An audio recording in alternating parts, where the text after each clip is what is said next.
Ich und sie bestimmen die Silben der Stücke, ihr bestimmt den Sinn. Bitte zwingt mich nicht dazu, mich zu winden. Hier drinnen ist es so windig, ich würde mich nicht mehr finden, wenn es mich mitnimmt. Die Stille ist wichtig, ich will nicht erzählen. Gestirne in Winkeln ausgerichtet auf die verlassene Straße, als Kind geträumt. Heute ist sie wahrhaftig da, ihr findet mich entlang ihrer Felder, ihrer Alleen. Mit den vergilbten Blättern legt sie nieder rund um den Palast aus Glas. Seid ihr bereit dafür, darf ich euch weiterführen oder bleibt ihr hier? Wie auch immer, am Ende sind wir am gleichen Ziel. Was ich schraffiere mit dem Bleistift auf dem Papier ist nur Kunst. Kunst und ein Bild, das ihr leider nur schwarz-weiß kapiert. Gesteht es euch ein, ihr verliert mit dem Alter die Farbe. Alle sagen, schau in die Zukunft, das Vergangene war mal und kehrt nie mehr heim ins Hier und Jetzt. Weil für mich die Zeit nicht existiert, werde ich mehr als leicht verwirrt eingeschätzt. Sehe Megaburst, Birth of the Seven, Zirkelzug auf x-beliebigen Stellen des Planeten. Wirbelsturm, Flutwelle, Flächenbrand, Erderschütterung. Immer mit der Ruhe, volle Konzentration auf den Zirkumpunkt. Die Wirkung kommt nach einer Viertelstunde, ungefähr so, als ob du dir in einem Taschentuch klein gestampfte Pillen bombst. Ich hab mir auch den Virus eingefangen, der gespeist wird durch Angst, der uns weiß macht, wir hätten keine Chance. Irrtum, nichts wirft mich aus der Bahn, trotz dem widrigen Umstand wurde die 7 für mich mehr als nur eine Zahl. Egal, die Cypher ist gestartet, ich lenk den Strahl in den Brustkorb. Ihr beginnt zu pumpen, ich beginne mit dem Umform. Wie viel Druck auch entsteht, ich nutze ihn zu meinem Vorteil. Fälle kein Urteil, ich bin allein, eins mit allem. Zum Beispiel mit Sprache, alles wird ein Advance. Vielfältigkeit macht geisteskrank, nein, mich macht's einzigartig, leistungsstark. Ich und sie bestimmen die Silben der Stücke, ihr bestimmt den Sinn. Bitte zwingt mich nicht dazu, mich zu finden. Hier drinnen ist es so windig, ich würde mich nicht mehr finden, wenn es mich mitnimmt. Die Stille ist wichtig, ich will nicht erzählen. Gestirne in Winkeln ausgerichtet auf die verlassene Straße, als Kind geträumt. Heute ist sie wahrhaftig da, ihr findet mich entlang ihrer Felder, ihrer Alleen. Mit den vergilbten Blättern legt sie nieder rund um den Palast aus Glas. So gleich den Glitzern beim Blinzeln, das Licht in den Prismen, das in sich versinken ist mein Schutz vor dem Irrsinn des Systems. Ich spinn nicht, ich klick nicht auf den Mist im Internet und spinn dann wie Windmühlen. Ich hab begriffen, dass ich auch Yin bin, immer den himmlischen Sphären hinterher, aber niemals vergessen, dass es Kinder gibt, die sich mir an die Fersen heften, die schrien, um mehr zu essen. Doch 7 war schwer beschäftigt, damit sein eigenes Leid auf dem Berg des Westens zu lindern. Der Winter zehrte an Kräften, der letzte Sommer noch mehr, aber jetzt ist es endlich für einen Moment still. Ich hab gelernt, sie zu schätzen, all die Werke von Hess. Blutlinien ziehen sich ziemlich merklich durch die menschlichen Skelette. Voraussichtlich mehr, als ich erstmal erkenne. Tief in den Knochen gibt es noch Hoffnung, denk nicht, ich wär schon am Ende. Mein Gebiet ist die trockene Erkenntnis und das Gießen von gebrochenen Rillen in Stein. Der innerste Kreis schließt sich, ich bild mir nichts ein. Du willst einen Streit, eine Debatte über falsch und richtig. Alter, fick dich. Meine Welt lässt sich entgehen in der Leere, konzeptlos fallen und steigen. Du bist ne Feder im Wind, du stehst nur für dich. Angenehmer ist, du lehnst dich zurück. Der Tsunami da hinten lässt dich paralysiert und starr, er ist schon viel zu nah. Ich bin der dich zieht am Arm. Sia 7 Seas, mein Rap passiert im Schlaf. Das hier ist wahr und so viel mehr als nur Musik zum Spaß. Ich und sie bestimmen die Silben der Stücke, ihr bestimmt den Sinn. Bitte zwingt mich nicht dazu, mich zu winden. Hier drinnen ist es so windig, ich würde mich nicht mehr finden, wenn es mich mitnimmt. Die Stille ist wichtig, ich will nicht erzählen. Gestirne in Winkeln ausgerichtet auf die verlassene Straße, als Kind geträumt. Heute ist sie wahrhaftig da, ihr findet mich entlang ihrer Felder, ihrer Alleen. Mit den vergilbten Blättern legt sie nieder rund um den Palast aus Glas. 30 Tage mal 6 und das Biest ist entfesselt. Vorher war es in mir und jetzt hab ich es hier an der Kette. MCs, die Contests sind vorbei, es ist mittlerweile mehr als Musik, mehr als auf Beats zu rappen, um zu zeigen, wie sehr man der Chef ist. Bei mir passiert es auch zufällig, manchmal finde ich es stressig, aber wenn's fließt, fließt es, schießt schließlich unermesslich. Es pumpt in den Speakern, zu Hause ist mein Dojo, die Rollos sind kaputt, aber Licht hab ich genug. Ich glaub, du checkst das, im Dunkeln tief in mich versunken, vor dem Textblatt nur ne Kerze am Brennen, schwarzer Tee und massig Black Cat Sips. Hier drinnen bin ich mir sicher, draußen kommt dann die Skepsis, das ist menschlich. Ich bin für die Schatten nicht unempfänglich, abgekapselt mit Absicht, ich habe nicht mal Freunde, nein, ich bin kein Arschloch, es ist einfach so, weil ich das wollte. Und komm mir nicht mit Mitleid, ich bin selber dran schuld, man kann sie nicht immer selber helfen, na Logo, aber der Punkt ist der: ich warte auf mit einem Novum, was momentan in mir passiert ist, als würde ich dem Teufel zuvorkommen. Es ist so seltsam, dass ich froh bin, aber so wie sich das Chaos um mich dreht, ist der Endkampf keine Bedrohung. Ich bin pro für euch, pro Produktivität und Inspiration. 3 Personen, die mich lieben, von einer wurde ich geboren. 1000 Hörer, die Dunkelziffer Millionen aufgehört. Macht euch keine Sorgen, ich lebe nicht in Ungewissheit. Seitdem ich auf dem Planet bin, geht etwas in mir vor. Und jetzt kommt mir nicht mit Genetik, es geht hier um einen Chor, um den Kern meiner Seele, um die Konstellation da oben. Zornige Dämonen und Wesen, die mich umhüllen wie ein Kokon. Das Wechselspiel zwischen Fake und Real öffnete das Tor des exzessiven Existieren und den Zugang in den absolute stille Sektor, in dem ich ihm gegenüberstehe, Auge in Auge mit dem mir befohlenen Überwesen. Fängt man an zu diskutieren, hat man verloren. Akzeptiert man die Furcht, hat man eventuell eine Chance. Es ist nicht ganz dasselbe wie in einen Spiegel sehen. Es ist mehr wie ertrinken, mehr wie ständig in die unendliche Tiefe gehen, um sich letztlich zu finden an einem düsteren Ort. Und obwohl es dort so trüb ist, fühlt man sich wirklich geborgen. Ich streckte die Arme aus und zog mich mir entgegen. Augen sahen das Zwielicht, verlor das Bewusstsein und checkte, dass es nie zu spät ist. Ich und sie bestimmen die Silben der Stücke, ihr bestimmt den Sinn. Bitte zwingt mich nicht dazu, mich zu winden. Hier drinnen ist es so windig, ich würde mich nicht mehr finden, wenn es mich mitnimmt. Die Stille ist wichtig, ich will nicht erzählen. Gestirne in Winkeln ausgerichtet auf die verlassene Straße, als Kind geträumt. Heute ist sie wahrhaftig da, ihr findet mich entlang ihrer Felder, ihrer Alleen. Mit den vergilbten Blättern legt sie nieder, rund um den Palast aus Glas.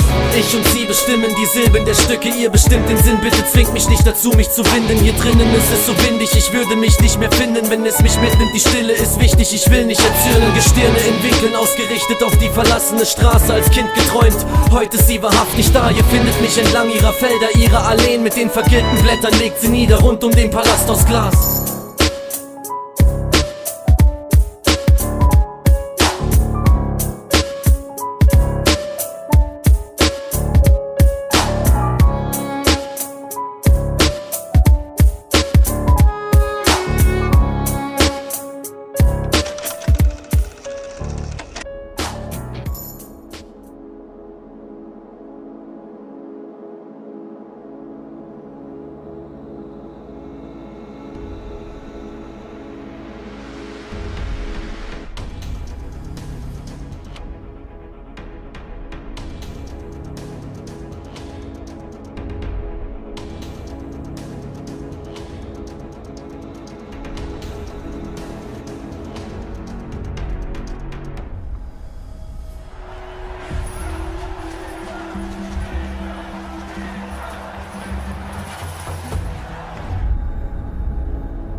Let's take a look at the behavior of the Romans. Is there a mammal that is acting in the same way? Have you ever seen one wolf leading thousands of wolves and attacking some territory? Or a king rat? A gigantic bear leading his troops into enemy territory? I don't think so.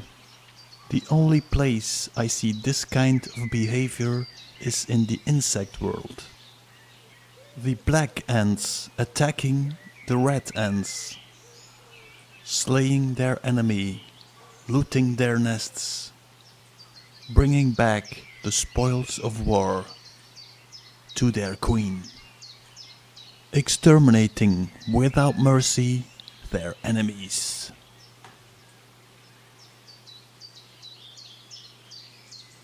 So I thought, let's think insect and observe humanity and history.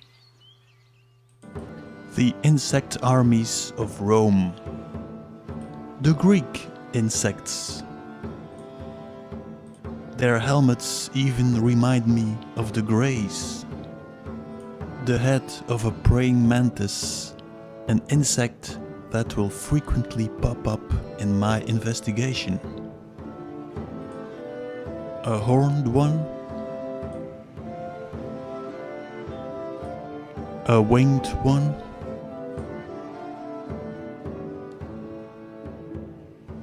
in the Middle Ages they dress like ants and beetles. Okay, you might say, they might have been inspired by insects to design their harnesses. But when you look at Egypt, it starts getting creepier. I was thinking insect and suddenly I started seeing cocoons. The crozier,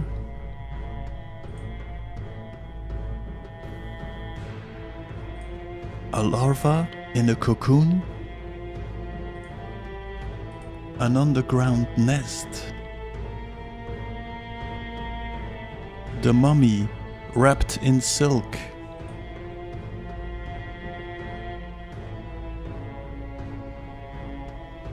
the Egyptians were making themselves ready to go to the afterlife. But why are they imitating the birth of an insect?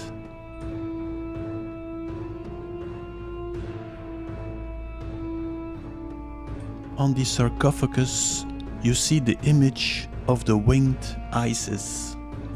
Everybody sees them as the wings of a bird. I would make them wings of an insect. Isis, Ishtar, Asherah, the queen of the hive. Let's look again at the cone-headed praying mantis. Isis and Madonna on the Super Bowl. Let's take a look at the ceremony. Madonna arriving with her Greek-Roman insect army. Waving palm tree leaves? No, let's make them insect wings. Sitting on the throne like the queen of the hive. Making ritual moves. So, let's take a look again at the Egyptian image of Isis. Let's take a look again at the sun between the horns. What would that mean? The adoration of the sun. To understand this, I will take this video to another level. I will explain why humanity suddenly started behaving like an insect.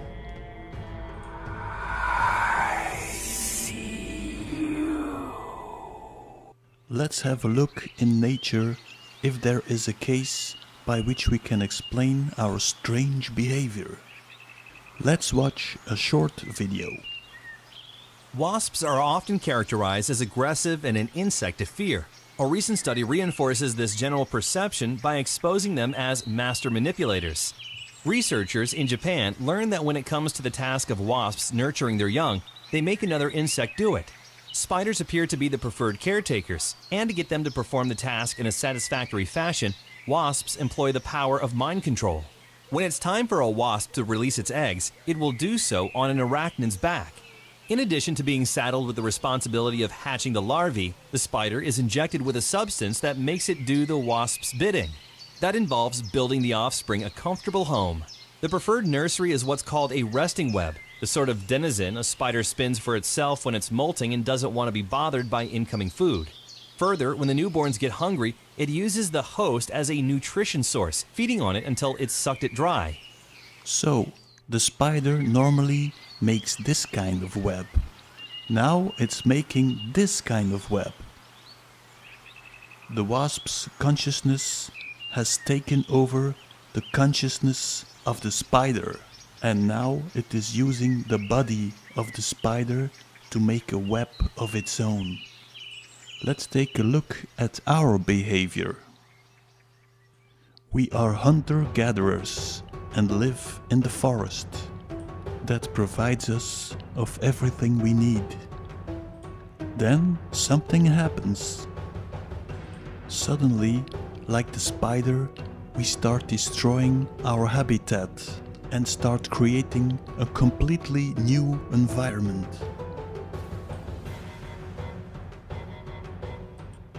We start living in cells. We start making strange buildings. Wiring the whole planet. The World Wide Web. Creating the weirdest machines. How is this possible?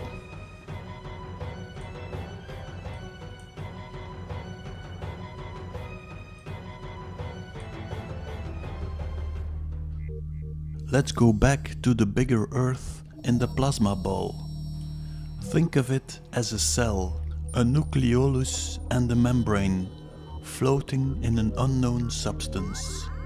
In the core of the planet is a black substance, an intelligent liquid, responsible for the script of the planet.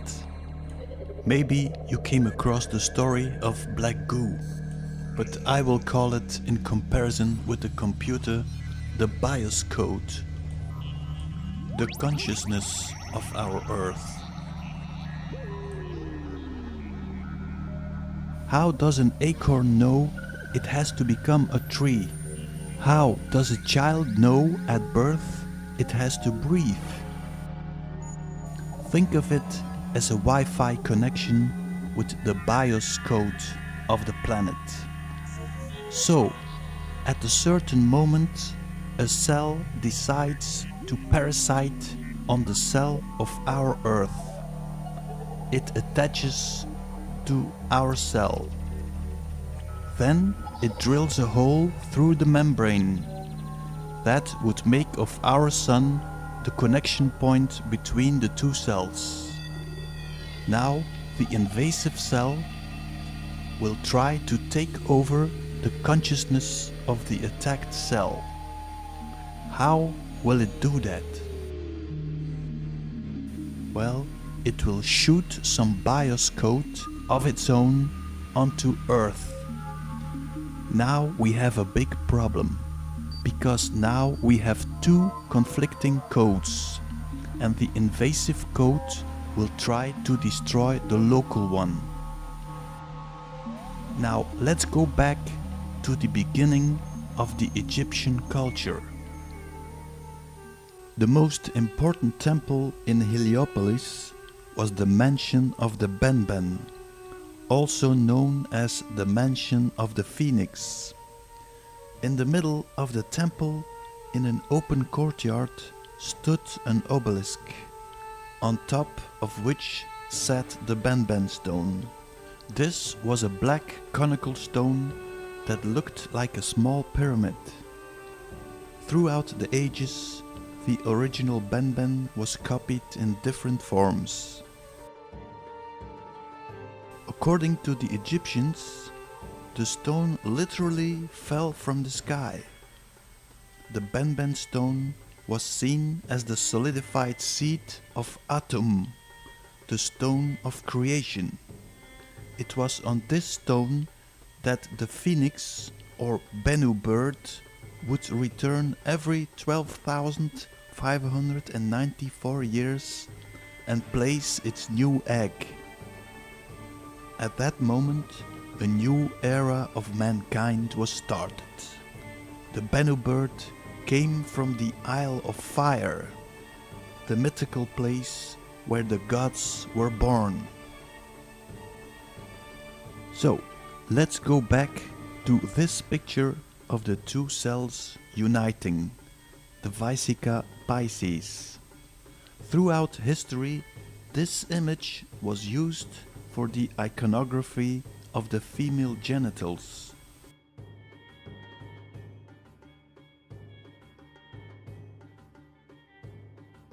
The cosmic vagina, the Virgin Mary.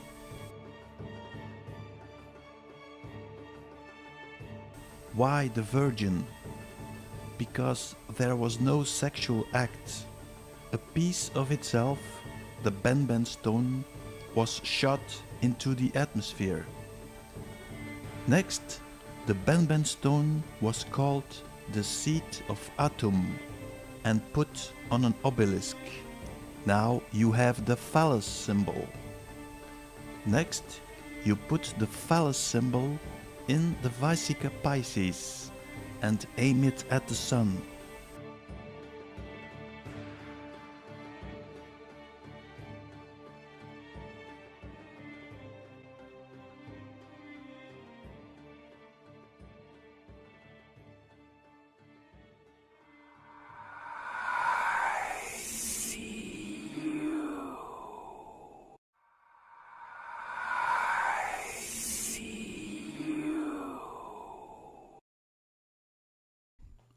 So, we are invaded on planetary level, but sadly enough, we are also invaded in our consciousness. In our mind, there was only one voice, the voice of planet Earth. Everything that happened was in favor of the growth of our planet. Organic life was flourishing. But suddenly, another voice pops up in our head. Suddenly, we have duality, good and bad. An evil eye has woken up inside our head. The only purpose of that voice is to kill all organic life. Suddenly, we think of suicide. Suddenly, we think of killing our neighbor for no reason at all. Now, we start destroying all life on our planet. The parasite is mimicking our internal voice and is pretending to be us.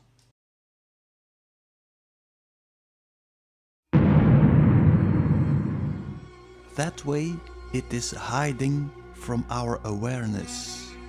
How do we get rid of this parasite? Let me tell you the story of Ramana Maharshi. In the summer of 1896, Ramana went into an altered state of consciousness, which had a profound effect on him. He experienced what he understood to be his own death, and later returned to life. So, Ramana experienced his own death. I think he experienced the death of the parasite. From that moment, he was in a state of unselfishness. Ramana advised the method of inquiry into the nature of the self by asking the question, "Who am I?" He wants you to ask the question, "Who am I?" I being the ego. That way, he asks the parasite, "Who are you?" thereby exposing it and making it to leave. Because of universal law, the parasite needs our consent to stay here. Therefore, it has to lie to us all the time. The moment you see it, the parasite is out.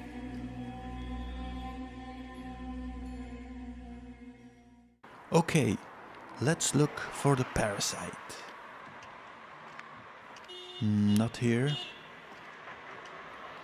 Not here. Of course, you will not see the parasite, because it is behind the camera, filming. Okay, so there are two observers watching through the camera. The silent one and the one who is constantly talking. As we are born without a language in our head, the observer who is talking must be the parasite. Now, the silent one can observe the noisy one. So we die.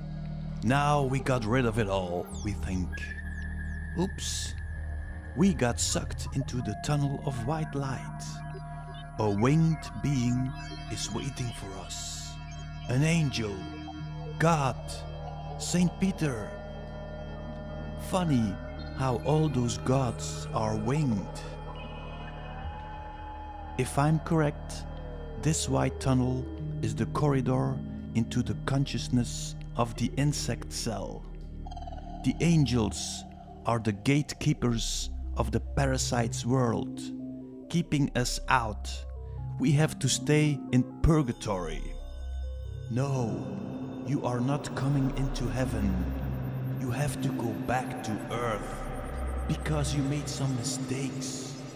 You have to reincarnate again. You people are bad. You are sinners. You are destroying your own world. You have to return time and time again.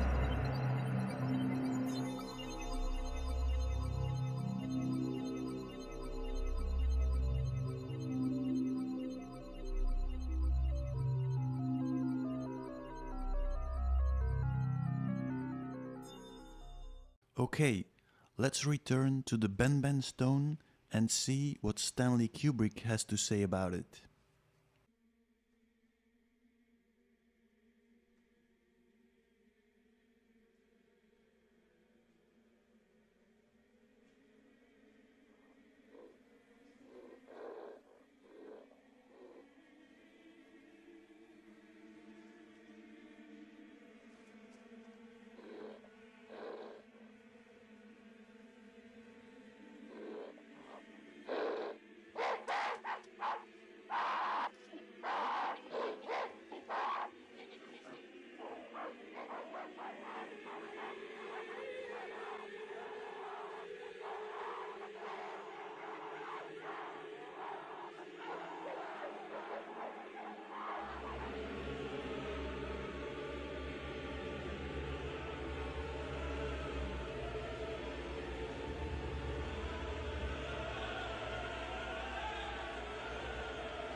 let's return to Egypt for the birth of the Illuminati.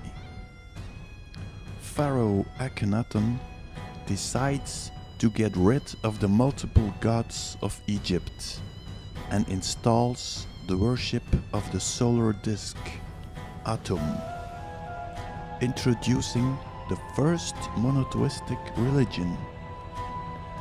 The Illuminati are those who are illuminated by the sun. But the priests revolted and Akhenaten was expelled from Egypt together with his followers. I think Moses was Akhenaten and he took the stone with him. Here begins the story of the spreading of the infection. You can follow the trail of bloodshed throughout history. Arriving in Israel, installing the sun cult.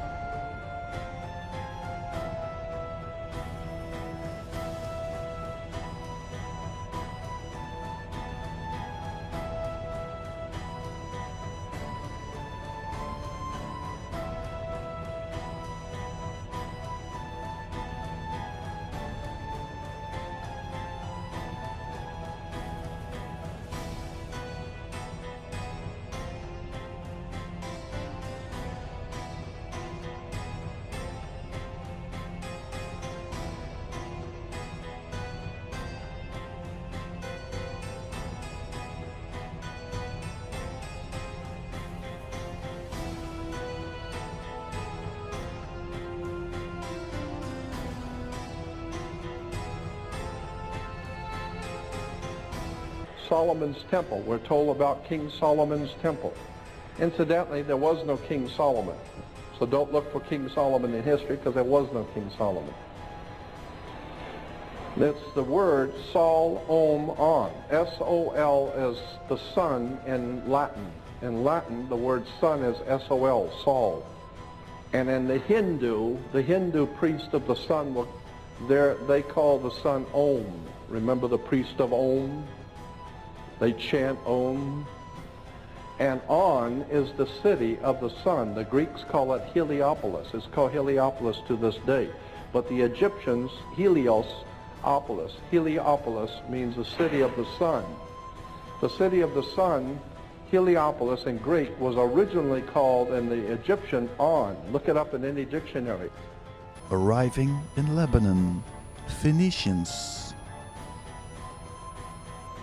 The Greeks, the Romans. Who was Jesus? Well, I think Jesus was an early Illuminati fighter who saw the danger of the sun cult in Rome.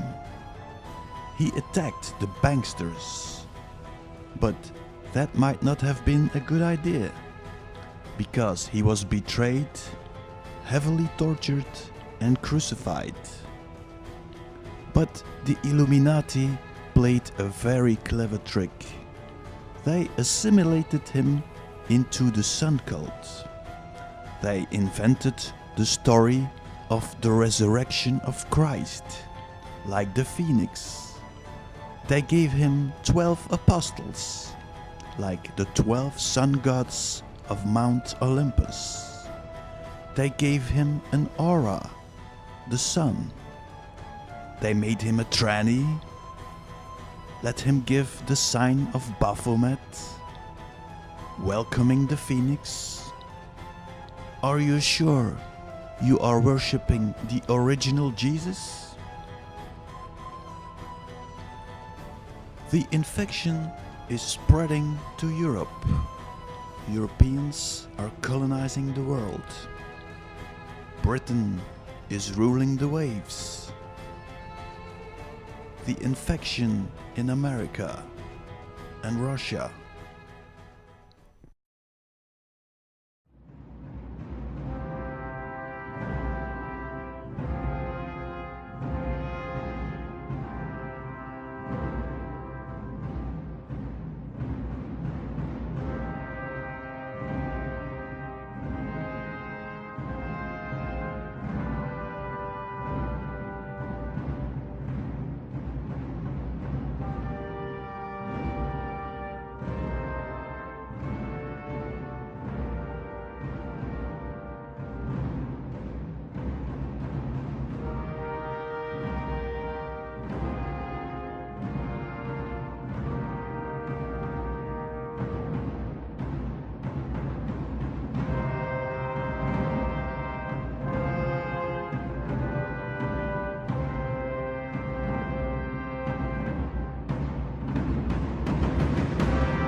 be back.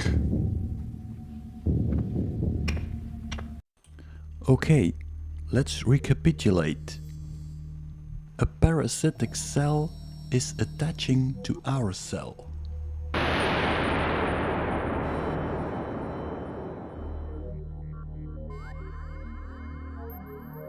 The parasitic cell is shooting some solidified consciousness into our cell. This consciousness is infecting people on our Earth. They are now playing the agenda of the parasite. It is communicating through channeling, and it is pumping its technology into Earth. The parasite is an insect with a hive mind. It is presenting itself in many forms, mainly bird-like, because in this form it is recognizable for organic life forms. When the collective consciousness will collapse, the parasite will take over. Therefore, the invader has to traumatize people. So they will finally give in and accept the arrival of the entity. The Illuminati think when their entity will return, they will be sitting on the right hand of their Lord. What a joke! They will be eaten like all the rest of us. We live or die together. For thousands of years now, they are trying to pull in their entity. But it will not work. Because as long as even one person is resisting, they cannot enter. And I can assure you, I am not going to give in. And I hope you don't. So here is a little exercise for your subconscious mind.